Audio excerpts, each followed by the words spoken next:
2014 से अब तक यदि किसी में सबसे बड़ा साहस देखा गया है, राष्ट्रवाद देखा गया है या फिर बलिदान की भावना देखी गई है, तो वह अंधभक्त ही हैं।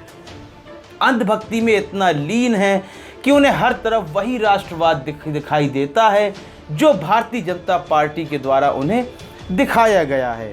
इस दौरान लेकिन अंधभक्तों की अग्नि परीक्षा है, क्योंकि बीते समय में यदि आप देखें पुलवामा की घटना घटित हो जाती थी तो अंधभक्त राष्ट्रभक्ति में डूबकर जहां कहीं भी गरीब कश्मीरी मिलता था या फिर सड़कों पर दुकान लगाए हुए कोई कश्मीरी मिलता था तो उनकी पिटाई की जाती थी। यदि वे जिंदा बच जाते थे तो वह उनकी किस्मत होती थी, वरना पूरा प्रयास तो उनको जान से मारने का ही होता था। उदाहरण के तौर पर आप पहलू खान या अखलाक की बात को याद कर सकते हैं, किस तरह उन्हें पीट पीट कर मार दिया गया। यह राष्ट्रभक्ति की एक बड़ी मिसाल थी।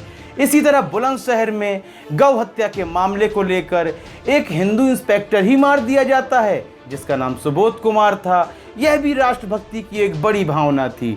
और सबसे बड़ी बात तो यह है कि इन कत्लों के आरोपी आज तक पकड़े ही नहीं गए। यदि जो लोग हिरासत में लिए भी गए थे वह आज आज़ाद घूम रहे हैं और भारतीय जनता पार्टी के नेता उनके साथ गले मिलाकर खड़े हुए हैं।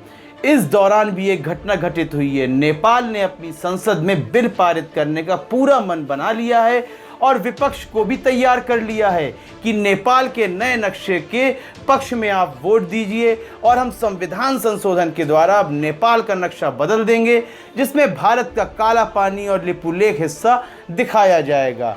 इस कार्य के बाद केपी ओली जो कि प्रधानमंत्री हैं, उनकी राष्ट्रवादी छवि पर एक बड़ा असर पड़ेगा। लेकिन यहाँ अग्नि परीक्षा अंधभक्तों की है। क्या वह सड़कों पर निकलकर उस गरीब नेपाली तबके की पिटाई करेंगे इस बदले में, जिस तरह भारत का हिस्सा छीना जा रहा है? पाकिस्तान और अब नेपाल में कोई अंतर ही नहीं रह गया। पाकिस्तान के साथ जंग यदि कश्मीर को लेकर है तो नेपाल के साथ जंग काला पानी और लिपुलेख को लेकर है।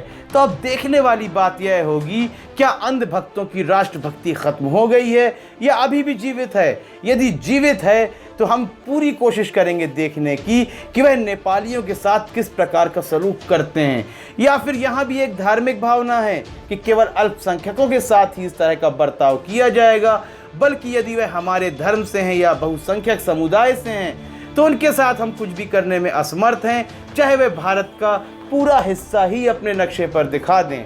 इस संबंध में आपकी राय बहुत ही महत्वपूर्ण है। अपनी राय देना बिल्कुल भी ना भूलें। SPN 9 के लिए फरहान उद्दीन की रिपोर्ट।